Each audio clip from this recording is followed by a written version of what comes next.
আপনারা দেখেছেন যে গত 9 তারিখে আমি একটি আমার ভেরিফাইড পেজে একটি বক্তব্য দিয়েছিলাম। এখানে আমি মাননীয় ম্যাজিস্ট্রেট মহোদয়কে একটি সংশোধনী বার্তার জন্য আহ্বান করেছিলাম।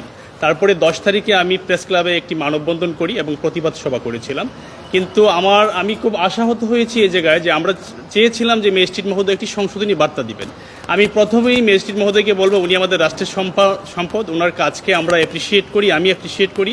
উনি ভালো কাজ করছেন জনগণের জন্য, রাস্তায় মোবাইল কোর্ট পরিচালনা করে অন্যায়কে থামিয়ে দিচ্ছেন। বসুন্ধরা ডায়াপেন্ট এখন আরো উন্নত। এই হট এয়ার থ্রো টপশিট দ্রুত শোষণ করে সোনামণিকে দেয় কোমল অনুভূতি। কিন্তু ওনার এই কথাটি যে পুলিশের উপর জনগণের আস্থা নেই, এই কথার সাথে আমি দ্বিমত পোষণ করছি এবং এই জন্যই আমি ম্যাজিস্ট্রেট মহোদয়কে বিনয়ের সাথে আমরা এই সংশোধনী বার্তার জন্য, যখনই এই বার্তাটা না আসলো, আশাহত হয়ে আজকে আমি হাইকোর্টের দ্বারস্থ হয়েছি। আর আমি যদি বলি, আসলে আমরা কি কখনো একটি পুলিশবিহীন একটি রাত কখনো ভাবতে পারি? কখনোই ভাবতে পারি না।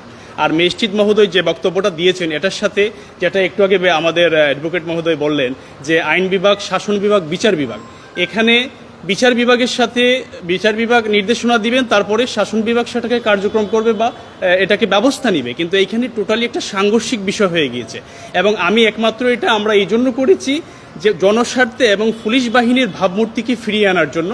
আমাদের কাছে মনে হচ্ছে যে অদূর ভবিষ্যতে এই বিষয়টি যদি কোনো ধরনের সংশোধনী বার্তা বা সমাধান না হয়, সেটা আমাদের যেহেতু জনগণের পুলিশের উপর জনগণের অনাস্থার সৃষ্টি হয়েছে এবং এখানে পুলিশ বাহিনীর অনেকটাই ওনাদের মান ক্ষুণ্ণ হচ্ছে। এই জন্য অদূর ভবিষ্যতে যাতে কোনো সচেতন মানুষ সচেতন জায়গায় থেকে, দায়িত্বশীল জায়গায় থেকে এই ধরনের কথা বলতে একটু সচেতন হন এবং এই ধরনের ভিতর থেকে যাতে বের হয়ে আমরা আসতে পারি, এই জন্যই আমরা এটা করেছি। Thank you. জি, আসসালাম। জি, আমি সৈয়দ রায়হান, একজন মানবাধিকার কর্মী, একজন সাধারণ মানুষ। আমি দেশবাসীর কাছে দোয়া চাই আপনারা আমার পাশে থাকবেন।